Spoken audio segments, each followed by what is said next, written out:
Bienvenidos a Mesa de Periodistas. Xóchitl Gálvez es la candidata de Unidad del Frente Amplio en México rumbo a las elecciones presidenciales en 2024 y la semana entrante Morena dará a conocer a su candidata o candidato. Le doy la bienvenida a Luis Miguel González, director editorial del Economista, Jorge Ramos, director editorial del grupo La Silla Rota, Salvador Frausto, autor de Los 12 mexicanos más pobres y director de investigación de Milenio. Como siempre, un gusto saludarlos. Bienvenidos. Hola a todos. Empecemos por el proceso en el Frente Amplio y la legitimidad de Xóchitl Gálvez. Salvador. No te dejé ni tomar café. Pues, perdóname. Exacto, no, me agarras, me madrugaste. Bueno, pues terminó, me parece que de manera desafortunada el proceso de selección de la candidata opositora, en la medida en la que, bueno, pues forzaron a declinar a Beatriz Paredes y le dan argumentos a los enemigos de la oposición para decir que estaba cantado, que era un acuerdo de cúpulas y pues efectivamente pues vimos la presión del legislativo y a todo color contra la senadora Beatriz Paredes. Me parece que fue un exceso, fue una cuestión innecesaria someter a una política de tanta experiencia y de tanta dignidad política y pues pedirle, presionarla hasta que declinó. Y me parece que la razón es muy clara: el miedo al empate. Tenían un tremendo miedo en el lado del frente opositor. Se suponía que Xóchitl ganaría fácilmente y las encuestas internas tenían en vivienda hablaban de la posibilidad de que en las mesas de votación Beatriz estuviera o muy cerca de Xóchitl o pudiera rebasarla. Entonces hablaban internamente, abiertamente del tema de ese gran temor a que hubiera un empate y que pudiera Beatriz eventualmente quedarse con la candidatura por el método de selección, que si recordamos era 50% la encuesta esta que se dio a conocer ayer, en la que Xóchitl gana por 15 puntos, y 50% valía las mesas de votación, donde hay inscritos 2 millones y cacho de personas, pero pues ahí estaban las fuerzas mucho más equilibradas. Yo creo que esta mesa va a arder. Jorge, ¿Xóchitl queda maltratada, como dice Salvador, o cómo queda, Beatriz, cómo queda Xóchitl? Y por supuesto, ¿cómo queda el PRI? ¿Cómo queda Lito Moreno? Para muchos impresentable, pero pues ya tú dirás. Sí, fíjate que sí, por supuesto, Alejandro Moreno me parece que uno de los políticos más impresentables y difíciles de defender en la política mexicana actual, y vaya que abundan.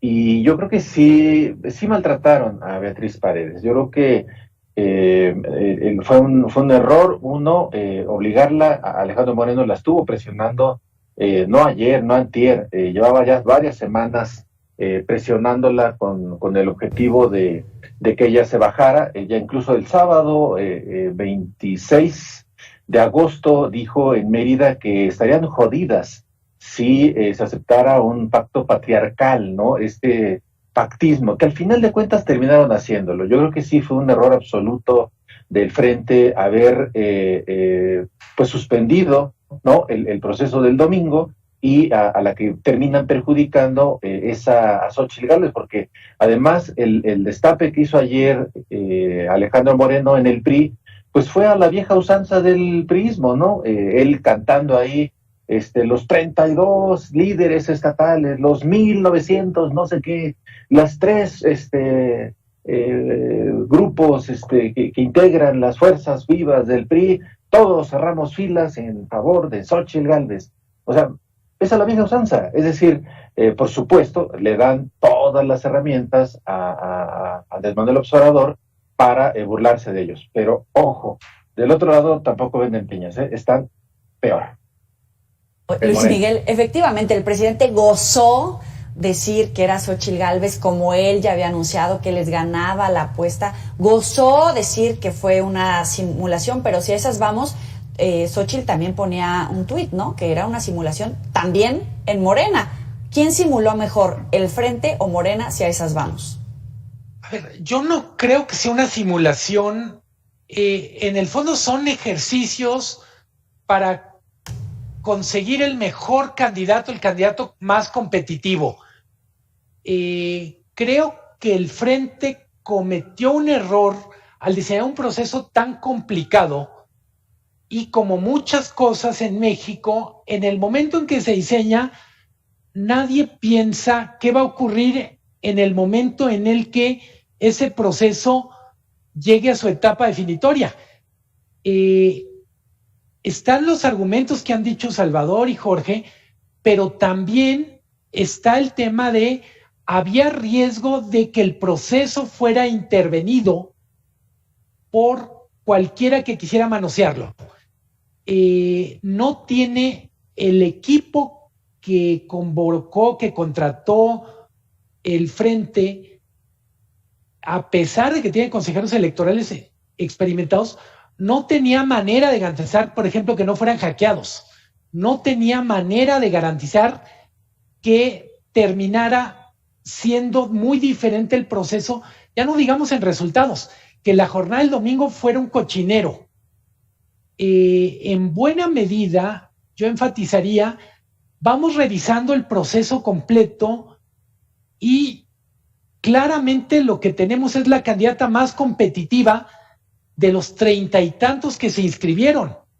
No le pudo ir mejor al Frente con otro candidato que con el que tiene. Le tocará la operación cicatriz, pero desde mi punto de vista también hay el riesgo, ahora sí estamos como en el Festival OTI, sobrevalorando el último momento. Y yo digo, a ver, por supuesto que a Beatriz no le fue bien, pero no le va bien al último en perder. Beatriz no es más competitiva como candidata que Xóchitl, y no hay que perderlo de vista. Mucho de esta narrativa de qué buena candidata es Beatriz salía de gente cercana a la 4T. Pienso en Federico Arreola, por ejemplo. O sea, en ese sentido, o sea, me parece que parte de este manejo, de este relato, de esta narrativa de pobre Beatriz, qué competitiva era la candidata más cómoda para que Morena arrasara en el 2024. Al final el Frente tiene una mejor candidata, tiene una operación cicatriz por delante, como la tendrá Morena y como seguramente la tendrá que ser Movimiento Ciudadano si es que sobrevive. O sea, por estrategia, pragmatismo, básicamente, en términos de competitividad, Xóchitl era la mejor opción. ¿Coincides, Jorge, en que era mejor continuar o dejarlo hasta ahora porque precisamente no tenían los métodos para llevar a cabo el ejercicio del próximo domingo, con todos estos riesgos que señala Luis Miguel, que tiene razón? PRI, PAN y PRD habían advertido que integrantes de Morena estaban tratando de participar en este ejercicio planteado por el Frente. Sí, fíjate que yo coincido mucho con Luis Miguel, y por supuesto en esta parte crítica que hace Salvador respecto del proceso, porque efectivamente creo que fue un error, pero yo sí creo que el Frente debió de haber continuado hasta el final. Yo casi estoy seguro que no hubiera sucedido otra cosa más que una ratificación de lo que finalmente vimos, pero se hubieran ahorrado el que, no, pues ya bajaron a Beatriz, se viene la cargada en favor de Xóchitl, hubieran llegado hasta el final, y yo estoy seguro que no hubiera pasado gran cosa. El presidente de la República, quizá porque dicen que el observador iba a meter la mano, iba a meter votos, iba a lograr que ganara Beatriz Paredes, en fin, yo creo que es parte de la leyenda, y debieron haber llegado hasta el final. Ahora, por supuesto, yo sí creo que a diferencia de lo que veíamos hace 3 meses, el Frente ahora sí tiene una carta competitiva, una carta que por supuesto va a arrastrar votos que van a favorecer para mejorar las posiciones en el Congreso, en el Senado, en la Cámara de Diputados. También hay 9 gubernaturas, hay 31 congresos estatales que se van a renovar, es decir, es una cantidad, casi 19,000 cargos los que están en disputa, y creo que la candidatura de Xóchitl va a ser un gran aliciente, un aluvión para que al final de cuentas se logre un equilibrio de poderes, que es lo que necesita el país. Salvador, tengo menos de un minuto. Pues arranca Xóchitl herida. Me parece que es el fenómeno que nunca despegó, que se prometía que iba a despegar, y como hemos visto en las encuestas no rebasa, ronda el 30% de las preferencias ciudadanas, y en estas encuestas de careos, estoy de acuerdo con Luis Miguel en que es la candidata más competitiva de la oposición, pero por muy poquito. En los careos con Claudia Sheinbaum, solo le llevaba como 2 puntos Xóchitl a Beatriz, es decir, el tope de la oposición está ahí en ese 30 y cacho por ciento. No logran convencer a más mexicanos de acercarse a estos. Y por otra parte, no entusiasma a Xóchitl a los panistas. Ese era uno de los grandes miedos que tenían. Los apoyos son ciudadanos, pero los panistas no le dieron muchas firmas, le dieron más firmas a Santiago Krill que a la propia Xóchitl. Entonces me parece que arranca herida con el tema de los contratos con gobierno, herida con haber sido impuesta por Claudia X González, y bueno, pues ahí ya llena el hueco de ese 30% de ciudadanos que simpatizan, pues que son más bien ciudadanos antiobradoristas, ¿no? Es lo que la lista. Tenemos que ir a una pausa aquí en Mesa de Periodistas. Vamos rápido y volvemos.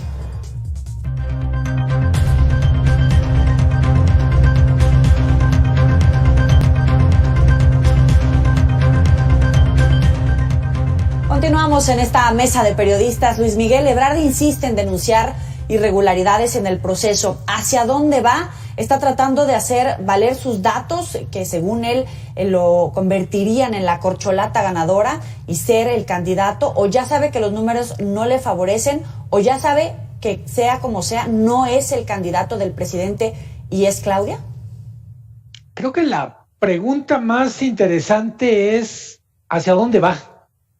Creo que las encuestas no le favorecen, pero sobre todo no le favorece el ánimo del presidente. Hablamos en el primer bloque de aspectos del proceso del frente en donde quedaba muy mal parado esta idea de democracia, y lo mismo podemos decir de lo que pasa con las corcholatas. Tenemos un baile de encuestas, pero también todos sabemos que lo más relevante es qué piensa el presidente sobre quién debe ser su sucesor. Me parece muy interesante escudriñar qué hay detrás de la estrategia de Marcelo Ebrard, qué hay detrás de lo que está haciendo su equipo, y para decirlo con todas las letras, qué tan en serio son las denuncias, qué tan lejos quiere llevar con ellas. Hay que recordar, la ley electoral nueva que tiene México hace que sean delitos penales el uso de recursos públicos con fines electorales. Si en algún momento algunas de las cosas que él está diciendo se activan en forma de denuncia, y en un país imaginario el INE, el Tribunal Electoral, la Fiscalía de Delitos Electorales actúa en consecuencia, son cosas muy serias. No me queda claro si estos alegatos son literalmente como golpes de lucha libre con sangre simulada, o si efectivamente va en serio. No alcanzo a leer bien a Marcelo Ebrard exactamente qué pretende, y yo insisto, en cualquier caso está hablando del elefante en el cuarto, y es el uso de recursos públicos masivos en las campañas de Morena. Jorge. Yo pienso que Marcelo Ebrard, por su historia, por su perfil, no es un hombre declinante, y desde su origen, ¿no? De su mentor, ¿no? Que fue Manuel Camacho Solís, yo no lo veo como un personaje declinante. Por supuesto, todos los seres humanos de pronto podemos dar una sorpresa y tomar una decisión absolutamente contraria a lo que uno viene pensando. Esa es una posibilidad, pero yo no la veo, y en caso de que Marcelo, por ejemplo, se fuera como candidato de Movimiento Ciudadano, yo creo que sería como parte de una estrategia oficial desde el gobierno del presidente López Obrador para minar lo más posible a la oposición. Yo creo que esa sería, si fuera el caso, pero yo no lo veo, la verdad, que él pueda salir. Es muy tarde ya a estas alturas salirse del juego, salirte del partido en el minuto 44 del segundo tiempo, como que ya es un poco tarde, ¿no? Debiste haberlo hecho antes y no a estas alturas del partido. Ya ahorita ya creo que es muy tarde y creo que se van a acomodar las cosas tal cual como dice Luis Miguel, ¿no? Salvador, y también te pregunto, ¿es Claudia o es Marcelo? Yo creo que el escenario más probable es que sea Claudia, las encuestas así lo indican. Me parece hoy, especialmente una del país, ya marca una distancia muy grande entre Claudia y Marcelo. Hay otras que los tienen más cerradas y parecería que estuviera Marcelo en zona de competencia, muy difícil, pero digamos en zona de competencia. Entonces los escenarios, lo interesante es cuáles son los escenarios para Marcelo. Si se queda en el partido, después, seguramente hará un berrinche, pero pienso que también lo más probable es que se quede en el partido. Es el perfil, como dice Jorge, que ha mostrado, se ha disciplinado en circunstancias similares, como cuando le ganó a Andrés Manuel la encuesta aquella por un pelito de rana calva, ¿no? Y se puede quedar y que va a aceptar ser coordinador de los senadores de Morena, o va a pedir algún espacio en el gabinete, pero sería muy incómodo porque están de verdad muy enconados los equipos de Claudia y de Marcelo, se expresan unos de los otros de modo muy fuerte. Yo creo que eso lo hemos escuchado por ahí todos, o pedir la embajada de París, que es otro de los escenarios que se ha pedido, tener un berrinche elegante, ¿no? Además ya sabemos que le gusta Francia al buen Marcelo, y podría tener una salida de berrinche, digamos, por ese camino. Ahora, si rompe, me parece que, como ha dicho Fernández Noroña, ya lo chupó la bruja, porque pues, ¿qué va a hacer? Va a ganar unos cuantos puntos para Movimiento Ciudadano, de cualquier manera, pues se quedaría en tercer lugar, ¿no? Entonces, no sé para él y su futuro político qué tanto le reditúe un espacio en Movimiento Ciudadano, o eventualmente apoyando a Xóchitl, ¿no? Me parece que los errores que cometió al final, en las últimas semanas, le quitaron mucho apoyo del morenismo. El obradorismo no quieren, quieren una soldada fiel al presidente, y esa fue la jugada de Claudia y parece haberle salido muy bien. No quieren, hasta Monreal dejó de ser rebelde, ¿no? Ya que lo pone sobre la mesa en esos términos, una soldada, Salvador, todo parece indicar que habrá presidenta mujer. Las candidatas, tanto del Frente como de Morena, si es que Claudia queda como la candidata, ¿son las mejores opciones? ¿Son independientes? ¿Son autónomas? Me parece que sí. Me gusta el perfil tanto de Claudia como de Xóchitl, en el sentido de que son políticas pues con un grado de autonomía. Por ejemplo, en el caso de Claudia, todos sabemos que es muy obradorista, es decir, sigue la línea del presidente. Yo creo que en algunos casos aún con mayor radicalidad, sobre todo en los temas que tienen que ver con seguridad, con administración de la justicia, es Claudia firme en generar, como este caso del fiscal de Morelos, en ese tipo de cosas es mucho más firme que incluso el presidente López Obrador. Y también en el lado de Xóchitl, pues es una mujer con sus ideas. Ahorita está con mucha presión, pero ya veremos cómo se va a ir sacudiendo a estos señores que le impusieron, sobre todo a Claudio X. No creo que esté muy cómoda aceptando ese tipo de presiones, pero tenía ahorita que lograr el consenso para obtener la candidatura. Y sí, tendremos presidenta mujer, y son buenos perfiles, aunque a mí también me gusta como el perfil de Marcelo, por cierto, y me gustaba el perfil de Beatriz. Creo que fueron unas finales interesantes, con políticos de muy buena talla en las finales de esta selección de aspirantes presidenciales.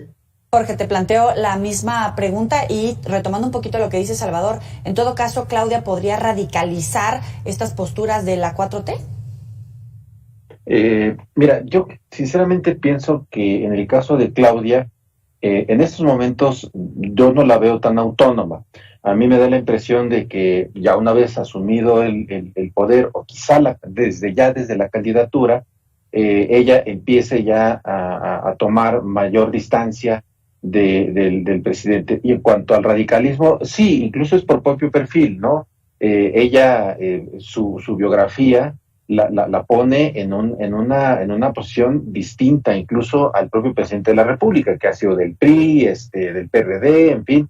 Y Claudia no, Claudia es de los radicales, pues, ¿no? De la izquierda. Entonces, creo que en ese sentido sí estoy de acuerdo. Y el caso de Xóchitl, yo sí creo que ella, por supuesto, tiene la virtud de ser candidata de oposición. Entonces, yo sinceramente no creo que sea, creo que el fantasma de Claudia X González es un espantajo. En realidad, creo que hay poderes mucho más reales, ¿no? Que incluso están hasta por encima del presidente de la República. Y creo que esos son los que de alguna manera sí le truenan los dedos a unos y a otros. Realmente creo que Claudia X González no es el personaje, es la cara que se ve, pero no es el personaje. Y van a ser mujeres. Yo de hecho también creo que en el caso del Movimiento Ciudadano terminará siendo una mujer la aspirante presidencial del Movimiento Ciudadano, y sí, ahí también coincido con Salvador, que son buenos perfiles. Creo que en la final estuvieron políticos y políticas muy respetables, todos criticables. Toda obra humana, todo personaje humano tiene oscuros y claros, y creo que en todos ellos hay políticos profesionales que lamentablemente hacen política como se hace la política, como las salchichas. Luis Miguel, termino contigo. ¿Qué tan autónoma, independiente puede ser Xóchitl con 3 partidos atrás, con una propuesta de coalición, y evidentemente que siempre quedan en entredicho la autonomía y la independencia de la propia Claudia frente al presidente, ¿no? Creo que lo que hemos visto no es nada comparado con lo que sería una vez que sean candidatas y eventualmente presidenta. La presidencia, vamos a decir, es una especie de droga muy fuerte para pensar que no cambia la personalidad de quien la ocupa. Está esta frase de Emiliano Zapata de que la silla está embrujada. Digo, efectivamente la silla presidencial altera a quien la ocupa. Yo diría son los 2 perfiles que mejor representan lo que va a ser la elección del 2024. Al final lo que tendremos es una especie de referéndum sobre si la gente quiere la continuidad de Morena en los términos que gobernó estos 6 años o quiere un cambio. Me parece que para continuidad no había un mejor candidato, una mejor candidata que Claudia, y para representar los que quieren un cambio sin que sea un regreso al pasado priista, panista, Xóchitl era la mejor de las 33 en la lista. Han hecho muchos elogios a Beatriz Paredes, a mí me cae muy bien, pero Beatriz es muy priista para ser un candidato o una candidata de un frente amplio, y eso es una realidad tan tangible como el edificio del PRI. Me parece que lo que tendremos al final es una elección entre continuidad o cambio. Movimiento Ciudadano me parece que será un actor de reparto en este conflicto. Si hoy fuera la elección, tengo menos de un minuto para ir con los 3, si hoy fuera la elección entre continuidad, que es Claudia, o cambio, que es Xóchitl, ¿quién ganaría? Salvador. Claudia está muy arriba, más o menos unos 20 puntos en los careos con Xóchitl, y más o menos en esa proporción es la cantidad de gente que simpatiza con el obradorismo y la gente que no simpatiza con el obradorismo. Es esa la ecuación, me parece que desde ahí, con esa desventaja, parte Xochitl. Jorge, 20 segundos. Es la silla rota, querido Luis Miguel, no la silla embrujada, nada, no es cierto. No, yo creo que sí, y coincido que yo creo que, mira, más allá de tener una bola de cristal, yo también creo que va a ganar la presidencia Morena y será Claudia Sheinbaum. Luis Miguel, muy breve. Si fueran ahora, Claudia va arriba, 1 año, 10 meses es muchísimo tiempo, y la pregunta además es si López Obrador seguirá representando lo que representa hasta ahorita. Bien. A mediados del año que entra. Luis Miguel González, director editorial del Economista, Jorge Ramos, director editorial del grupo La Silla Rota, Salvador Frausto, director de investigación de Milenio. Muchísimas gracias a los tres por estar aquí en la mesa de periodistas. Nos vemos la próxima. Pásela bien. Gracias, hasta pronto. Gracias. Un abrazo.